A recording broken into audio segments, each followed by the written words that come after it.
Hi hello viewers எல்லாம் எப்படி இருக்கீங்க? நல்லா இருக்கீங்களா?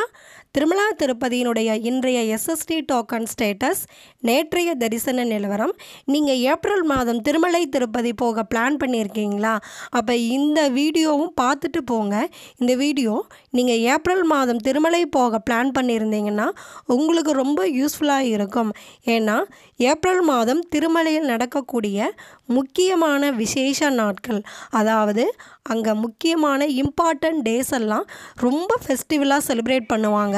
அந்த டேஸ் எல்லாம் நம்ம தெரிஞ்சுக்கிட்டு சுவாமி தரிசனம் பார்க்க போனோம் அப்படின்னா அந்த நாட்கள்லேயும் அங்கே செலிப்ரேட் பண்ணிவிட்டு நம்ம வரலாம். இப்போ ஆனுவல் லீவு ஸ்டார்ட் ஆகிட்டதுனால எல்லாருமே திருமலை திருப்பதி போக பிளான் பண்ணியிருப்போம். குழந்தைங்களோடு நீங்கள் போனீங்க அப்படின்னா இந்த நாட்கள்லேயும் அங்கே இருந்து, இந்த சிறப்பு நாட்கள்லேயும் அங்கே இருந்து சாமி தரிசனம் பார்த்துட்டு வந்தோம் அப்படின்னா நமக்கும் திருப்தியாக இருக்கும். வாங்க நேற்றைய தரிசன நிலவரம் என்னன்னு பார்க்கலாம்.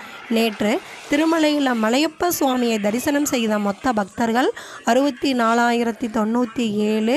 டான்சிஸ் கொடுத்தவர்கள், அதாவது முடிக்காணிக்கை கொடுத்த மொத்த பக்தர்கள் 24,453.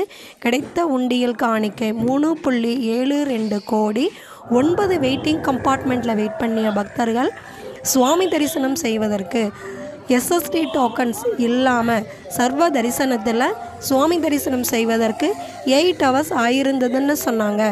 ஏப்ரல் மாதம் திருமலை திருப்பதியில் நடக்கக்கூடிய முக்கியமான விசேஷமான நாட்கள்: ஏப்ரல் 5ஆம் தேதி ஸ்ரீ அன்னமாச்சாரியா வரதந்தி, ஏப்ரல் மாதம் 7ஆம் தேதி மாத சிவராத்திரி, ஏப்ரல் மாதம் 8ஆம் தேதி அமாவாசை, ஏப்ரல் மாதம் 9ஆம் தேதி தெலுங்கு மக்கள் மற்றும் ஆந்திராவினுடைய மக்கள், கோவா, இந்த ஸ்டேட்ல எல்லாம் மிக சிறப்பாக செலிப்ரேட் பண்ணக்கூடிய யுகாதி பண்டிகை ஏப்ரல் மாதம் 9ஆம் தேதி ஸ்ரீவாரி டெம்பிள்லேயும் அன்று மிக பிரம்மாண்டமாக செலிப்ரேட் பண்ண போகிறாங்க.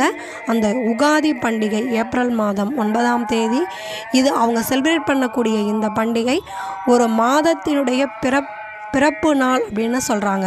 அதாவது ஒரு வருடத்தினுடைய துவங்கக்கூடிய முதல் மாதமான சைத்திர மாதத்தினுடைய முதல் நாள் அப்படின்னு சொல்கிறாங்க. ஏப்ரல் மாதம் 11ஆம் தேதி மத்ஸ்ய ஜெயந்தி, ஏப்ரல் மாதம் 17ஆம் தேதி ஸ்ரீ ராம நவமி, ஏப்ரல் மாதம் 18ஆம் தேதி ஸ்ரீராமர் பட்டாபிஷேக ஆஸ்தானம், ஏப்ரல் மாதம் 19ஆம் தேதி சர்வ ஏகாதசி, ஏப்ரல் மாதம் 21ஆம் தேதியிலிருந்து 23ஆம் தேதி வரைக்கும் சாலகட்ல வசந்தோற்சவம் நடைபெறப்போகுது. அதே லாஸ்ட் நாள் ஏப்ரல் மாதம் 23ஆம் தேதி கருட சேவை அன்று முழு பௌர்ணமி நடைபெறப் போகுது. இந்த நாட்கள்லாம் நீங்கள் தெரிஞ்சுக்கிட்டு ஏப்ரல் மாதம் திருமலை திருப்பதி போனீங்க அப்படின்னா அங்கே இந்த நாட்கள்லாம் மிக சிறப்பான நாட்களாக செலிப்ரேட் பண்ணுவாங்க. அந்த நாட்களும் நம்ம அங்கே இருந்து ஃபெஸ்டிவல் பார்த்துட்டு வரலாம். திருமலை திருப்பதியினுடைய இன்றைய எஸ்எஸ்டி டோக்கன்ஸுடைய ஸ்டேட்டஸ்: கீழ்த்திருப்பதியில் எஸ்எஸ்டி டோக்கன்ஸ் கொடுக்கக்கூடிய இடங்களான விஷ்ணு நிவாசம், சீனிவாசம், அலிபெரி பூதேவி காம்ப்ளெக்ஸ், இந்த இடங்கள் எல்லாம் எப்பவும் போலேயே காலை 3:30 மணிக்கு கவுண்டர் ஓப்பன் பண்ணி டோக்கன்ஸ் இன்றைய எஸ்எஸ்டி டோக்கன்ஸ் மட்டுமே கொடுத்தாங்க. ஏன்னா இன்று வியாழக்கிழமை அப்படிங்கிறதுனால இன்றைய டோக்கன்ஸ் மட்டுமே அதிகாலை 6 மணி வரைக்கும் கொடுத்து முடித்து கவுண்டர் க்ளோஸ் பண்ணிட்டாங்க. எப்பவுமே வியாழக்கிழமை அன்றைய எஸ்எஸ்டி டோக்கன்ஸ் மட்டுமே கொடுப்பாங்க. இந்த ஏப்ரல் மாதம் திருமலை திருப்பதி போகக்கூடிய பக்தர்கள் இந்த நாட்கள்லாம் உங்களுக்கு ரொம்ப தெரிஞ்சுக்கிட்டு நீங்கள் போனீங்க அப்படின்னா ரொம்ப சிறப்பாக இருக்கும். இந்த வீடியோ உங்களுக்கு பிடிச்சிருந்ததுன்னா ஒரு லைக் பண்ணுங்கள், உங்கள் ஃப்ரெண்ட்ஸ் அண்ட் ரிலேட்டிவ்ஸ்க்கு ஷேர் பண்ணிக்கோங்க. அனைவருக்கும் நன்றி, வணக்கம்.